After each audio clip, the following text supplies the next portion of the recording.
mi papá gritó, solo tomas, Laura. Nunca diste nada a esta familia. Me fui en silencio. Un mes después, Sofía lloró, ¿por qué pararon las colegiaturas? Respondí, pensé que no daba nada. Y vi su mundo desmoronarse sin mí.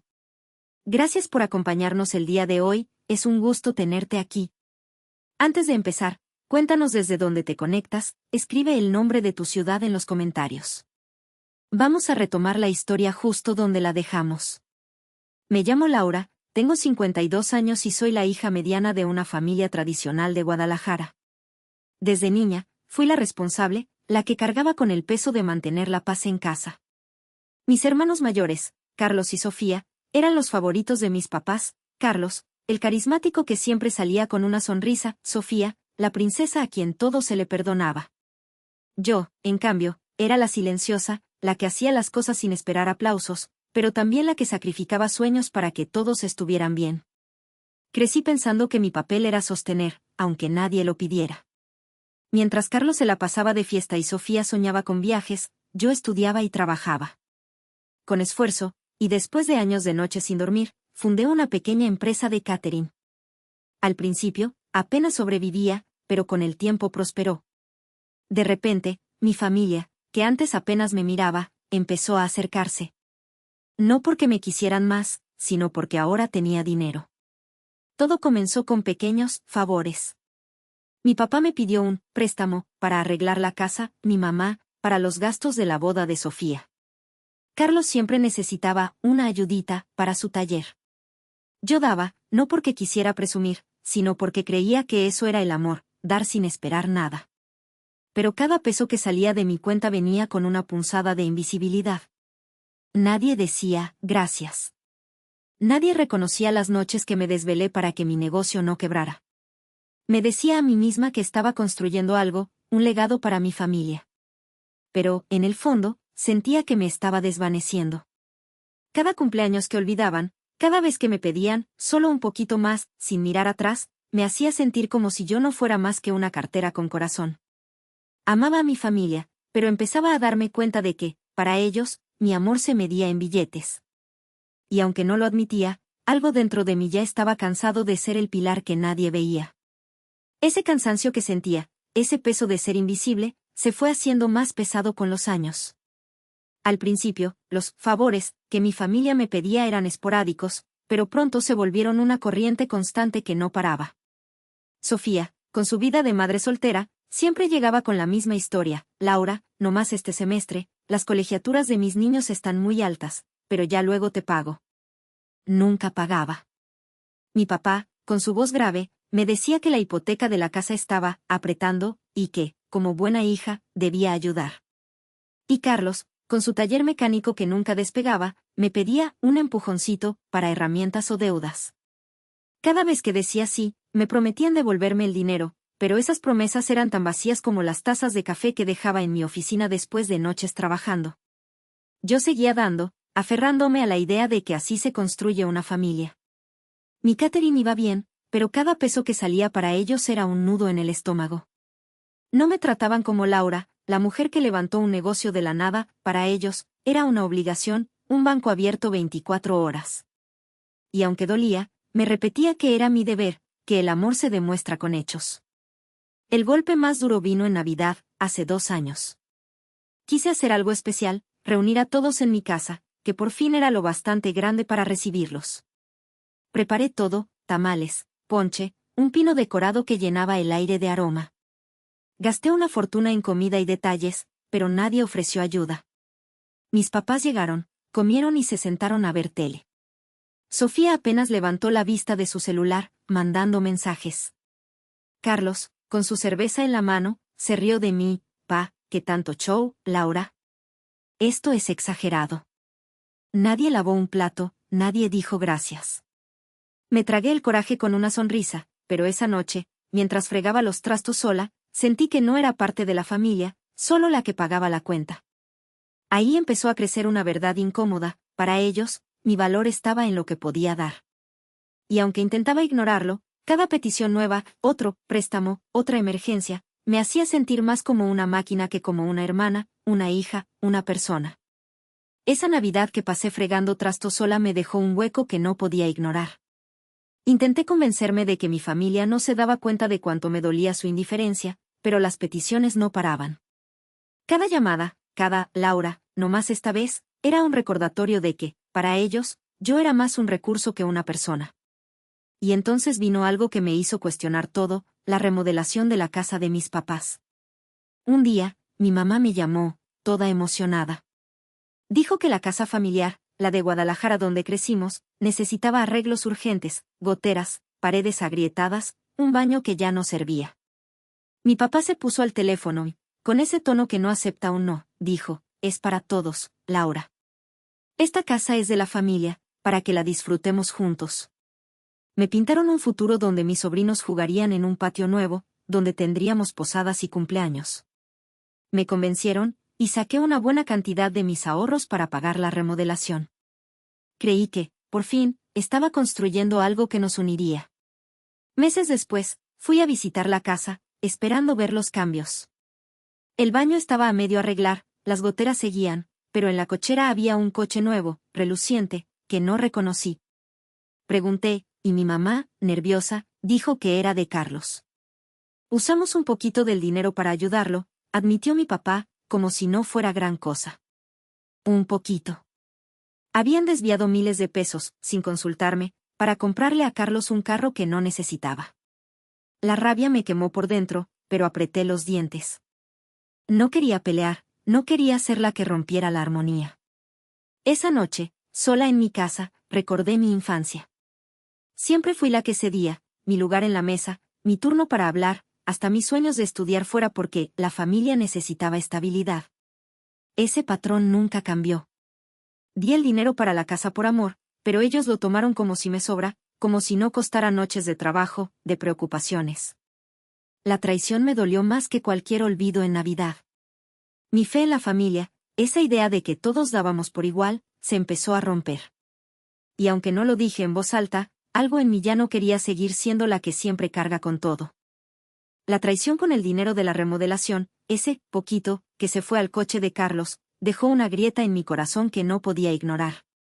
Seguía ayudando a mi familia, pagando colegiaturas de los hijos de Sofía, la hipoteca de mis papás, las deudas del taller de Carlos, pero cada vez que lo hacía, sentía que me desvanecía un poco más. Intenté aferrarme a la idea de que mi amor los haría cambiar, que algún día verían todo lo que les di. Pero una noche, todo se derrumbó. Era un martes cualquiera, después de un día agotador en el catering. Llegué a casa, agotada, y vi un mensaje de voz de mi papá en el celular. Su voz, cortante como navaja, me heló la sangre, solo tomas, Laura. Nunca has dado nada valioso a esta familia. Si tuvieras vergüenza, te irías. No podía creerlo. Reproduje el mensaje 1, 2, 3 veces, esperando haber oído mal. Pero ahí estaba, claro como el agua, mi papá, el hombre por quien trabajé noches enteras para salvar su casa, me acusaba de ser una carga. Después de años de darlo todo, dinero, tiempo, sueños, sus palabras fueron como un golpe que rompió algo profundo dentro de mí. No lloré. No grité. Solo me quedé mirando el teléfono, inmóvil, mientras la verdad se asentaba. Para ellos, nunca sería suficiente. Esa noche, tomé una decisión que nunca imaginé. Sin decir una palabra, cancelé todos los pagos que hacía por la familia, las colegiaturas de los niños de Sofía, la hipoteca de mis papás, las deudas de Carlos. Llamé a mi banco, di instrucciones claras y bloqueé sus números. Luego, como si alguien más guiara mis manos, empaqué una maleta con lo esencial, ropa, mi libreta de notas, un poco de dinero. No sabía a dónde ir, pero necesitaba escapar. Conduje hasta Puerto Vallarta, buscando el mar, ese lugar donde siempre sentí que podía respirar. Mientras manejaba, pensé en la Navidad que organicé, en el coche de Carlos, en todas las veces que me tragué el dolor para mantener la paz. Por primera vez, no quería arreglar nada. Solo quería distancia, un espacio donde no fuera la que carga con todo. Y aunque el dolor me apretaba el pecho, algo en mí empezaba a sentirse libre. Llegar a Puerto Vallarta fue como soltar un suspiro que llevaba años guardando. El mar, con su vaivén tranquilo, me recibió sin pedirme nada. Por primera vez en mucho tiempo, no había nadie esperando que resolviera sus problemas. Caminaba por la playa al amanecer, con los pies hundidos en la arena, y sentía una paz desconocida, como si el peso de ser el pilar de la familia se hubiera quedado en Guadalajara. Pensaba en el mensaje de mi papá, en sus palabras cortantes, solo tomas, Laura, y aunque todavía dolían, empezaba a verlas como el empujón que necesitaba para romper el ciclo. Mientras yo encontraba calma, en casa todo se desmoronaba. No lo supe de inmediato, porque había bloqueado sus números, pero mi familia no notó mi ausencia hasta que el dinero dejó de llegar. Los hijos de Sofía fueron expulsados de la escuela por falta de pago, el coche nuevo de Carlos, ese que compraron con mi dinero, fue embargado, y mis papás recibieron avisos de desalojo por no cubrir la hipoteca. Pasaron 3 días, luego una semana, y el silencio de mi celular era ensordecedor. Nadie me buscó para saber cómo estaba, solo para reclamar lo que ya no les daba. Las primeras llamadas llegaron al 10º día. Vi los nombres en la pantalla, Sofía, mi mamá, hasta Carlos, y las dejé sonar. Sus mensajes de voz, que no escuché, seguro traían la misma mezcla de enojo y súplica que usaban siempre. No sentí culpa, solo un alivio que me sorprendía. Había pasado años temiendo este momento, imaginando que sin mí se hundirían, pero ahora veía que su dependencia no era mi responsabilidad. Entonces, un mensaje cambió todo.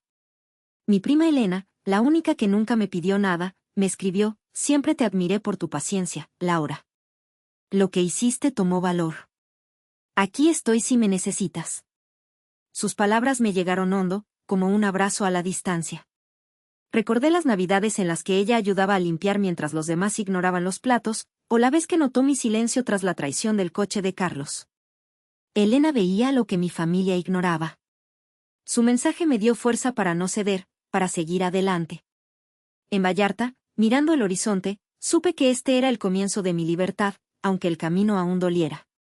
La paz que encontré en Vallarta, con el apoyo de Elena, me dio claridad, pero no borró el dolor de las palabras de mi papá ni la traición del coche de Carlos. Mientras intentaba sanar, una nueva herida llegó de la manera más inesperada. Una noche, revisando mi celular, Elena me mandó un enlace a una publicación en Facebook. Era de Sofía. Mi hermana había iniciado una campaña pública, diciendo que yo, Laura, había abandonado a la familia por un colapso emocional y que necesitaba donaciones para salvar a sus hijos, expulsados de la escuela por falta de pago. Cada palabra era una mentira descarada, pintándome como una egoísta que los dejó en la calle sin razón. La indignación me quemó el pecho. Sofía no solo ignoró los miles de pesos que pagué por sus hijos, sino que ahora usaba mi nombre para lucrar con extraños. Recordé las colegiaturas, los uniformes, hasta los libros que compré sin que ella dijera gracias. Pensé en la Navidad que organicé, en cómo apenas levantó la vista de su celular. Esto era más que ingratitud, era una traición que dolía como navaja. Quise llamarla, gritarle, pero me detuve. Sabía que confrontarla solo alimentaría su drama. En cambio, tomé otro camino. Reuní capturas de mis transferencias bancarias, cada pago de colegiatura, cada depósito para la hipoteca de mis papás, cada préstamo para el taller de Carlos. Sin revelar nombres, las subí anónimamente en un grupo de Facebook local, con un comentario breve: antes de donar, pregunten a quién le pagaron su vida por años. No esperaba mucho, pero la publicación se viralizó en Guadalajara. La gente reconoció la historia, y los comentarios no tardaron. ¡Qué descaro! ¿Y dónde está todo ese dinero? La campaña de Sofía colapsó en horas, cerrada por las críticas. Me sentí validada, como si la verdad por fin tuviera voz. Pero también sentí una tristeza pesada. Sofía no solo tomó mi dinero, ahora tomaba mi historia para hacerse la víctima. Pensé en nuestra infancia, cuando compartíamos risas, antes de que el dinero me convirtiera en su banco. Su mentira era una prueba más de que mi familia nunca me vio como Laura, solo como un medio para sus fines. Aunque la justicia en redes me dio fuerza, el dolor de su traición me recordó por qué me fui. Y supe que no volvería atrás. La viralidad de mi respuesta anónima a la campaña de Sofía me dio una fuerza que no sabía que tenía, pero también me dejó claro que no podía seguir huyendo. La traición de su publicación, sumada al coche de Carlos y al mensaje cruel de mi papá, me empujó a regresar a Guadalajara, no para reconciliarme, sino para cerrar este capítulo. En Vallarta, había encontrado paz, ahora necesitaba tomar el control. Contacté a Mariana, mi abogada, quien revisó los documentos de mis préstamos familiares. Descubrimos algo que me dejó sin aliento: la casa de mis papás, que pagué en gran parte para salvarla de la hipoteca, seguía a mi nombre. Igual el terreno que financié, supuestamente, para todos, pero que usaban para las fiestas de Carlos. Mariana fue clara: legalmente, podía vender a ambos. No lo dudé. Esas propiedades no eran un hogar, eran cadenas que me ataban a su ingratitud. Regresé a la casa familiar un sábado. Mis papás, Sofía y Carlos, estaban ahí, discutiendo en la sala. Cuando entré, el silencio fue pesado. Mi papá me señaló: ¿ahora qué, Laura, vienes a humillarnos? Sofía lloriqueó que sus hijos sufrían por mi egoísmo. Carlos, con su tono burlón, dijo: siempre fuiste la dramática. Recordé la Navidad que organicé, el dinero desviado para su coche, las colegiaturas de los hijos de Sofía. Con calma, respondí, se acabó el tomar sin dar. Esta casa y el terreno son míos. Los voy a vender. Sus rostros pasaron de la furia a la incredulidad. No me quedé a escuchar más. Con Mariana, iniciamos el proceso de venta. La casa se vendió rápido a una familia joven, del terreno, a un desarrollador. Mis papás y hermanos tuvieron que mudarse, llevando sus cosas en cajas llenas de recuerdos que ya no me pertenecían. Mientras firmaba los papeles, sentí un triunfo silencioso, como si por fin me hubiera desprendido de un peso que cargué desde niña. Había roto el ciclo de ser su salvadora. Pero, al cerrar la puerta de la casa por última vez, una melancolía me envolvió. Pensé en las risas de mi infancia, en las promesas de familia unida, que nunca cumplieron. Estaba libre, sí, pero también sola, exceptuando a Elena. Mi empoderamiento tenía un costo, y aunque valía la pena, el eco de esa soledad resonaba en mi corazón. Vender la casa de mis papás y el terreno me dio una sensación de libertad, pero también me dejó con un vacío que no esperaba. Mientras trabajaba con Mariana para finalizar los detalles de la venta del terreno, sentía que por fin estaba cerrando las puertas a un pasado que me había atado por años. Sin embargo, justo cuando creía que no podían herirme más, mi prima Elena me llamó con una noticia que me hizo tambalear. Laura, hay algo que necesitas saber, dijo, su voz seria. Me reveló un secreto que me cortó el aliento. Años atrás, mis papás y Carlos falsificaron mi firma para obtener un préstamo usando mi empresa de catering como aval. Ese dinero, que nunca vi, puso en riesgo todo lo que construí con tanto esfuerzo. La conmoción me dejó sin palabras. Recordé las noches desvelada por el negocio, las navidades que sacrifiqué, el dinero que di para sus emergencias, como el coche de Carlos o la remodelación que nunca se hizo. Y mientras yo me rompía el alma, ellos jugaron con mi futuro sin pestañear. La traición era más profunda que la campaña de Sofía o el mensaje de mi papá. Esto no era solo tomar, era robarme. Fui a buscar a Carlos esa misma tarde. Lo encontré en su taller, rodeado de herramientas que yo pagué. ¿Es cierto?, le pregunté, conteniendo la rabia. Él evitó mi mirada, murmurando que era por el bien de todos, que el taller necesitaba el dinero. Su excusa me dolió más que la mentira. No había remordimiento, solo la misma arrogancia de siempre. No discutí. Me di la vuelta y llamé a Mariana. Con ella, revisamos los documentos del préstamo. La falsificación era clara. Presentamos una demanda contra mis papás y Carlos, exigiendo la devolución del dinero y la cancelación del aval. Mariana fue implacable: tu empresa está a salvo, pero ellos pagarán las consecuencias. El proceso legal me dio un control que nunca había sentido. No era venganza, era justicia. Aseguré mi negocio, mi sudor, mi vida. Mientras los papeles se acumulaban, pensé en Elena, la única que me advirtió, y en cómo mi familia nunca valoró lo que di. Esta nueva traición dolió, pero también encendió una resolución en mí. No volvería a ser su víctima. Con cada paso legal, recuperaba mi fuerza, sabiendo que, por fin, estaba protegiendo lo que era mío. La demanda contra mis papás y Carlos por falsificar mi firma fue el último clavo en el ataúd de mi relación con ellos. Proteger mi empresa me dio una fuerza que no sabía que tenía, pero también me dejó claro que Guadalajara estaba llena de recuerdos que ya no quería cargar. Decidí empezar de cero. Vendí lo que no necesitaba, empaqué mi vida en unas cajas y me mudé a Querétaro. Compré un departamento pequeño, con un balcón que da a las calles empedradas, Y por primera vez sentí que mi hogar era solo mío, sin deudas secretas ni expectativas. Para celebrar mi nueva etapa, viajé a San Miguel de Allende. Caminar por sus callejones coloridos, tomar café en una plaza tranquila, me hizo saborear la libertad de no ser la salvadora de nadie. Pensé en las navidades que organicé, en el coche de Carlos, en la campaña de Sofía, y me di cuenta de que ya no sentía rabia, solo alivio. Mi vida ya no giraba alrededor de sus demandas. Una noche, en Querétaro, recibí un correo de Sofía. Laura, lo siento. Entiendo lo que hice mal, decía, pidiéndome perdón por su campaña y su ingratitud. Lo leí 2 veces, recordando las colegiaturas que pagué, su silencio en aquella Navidad. No sentí necesidad de responder. Archivé el correo, no por rencor, sino porque mi paz ya no dependía de sus palabras. Mi felicidad era mía, ganada con valor. Reflexioné mucho sobre mi pasado. Mi silencio, esa costumbre de ceder desde niña, permitió que mi familia abusara de mí. Pero también vi como mi valentía, cortar los pagos, vender la casa, enfrentar su traición con la demanda, me liberó. Cada paso fue una lección, mi amor no debía costarme mi dignidad. Elena, mi prima, siguió siendo mi roca.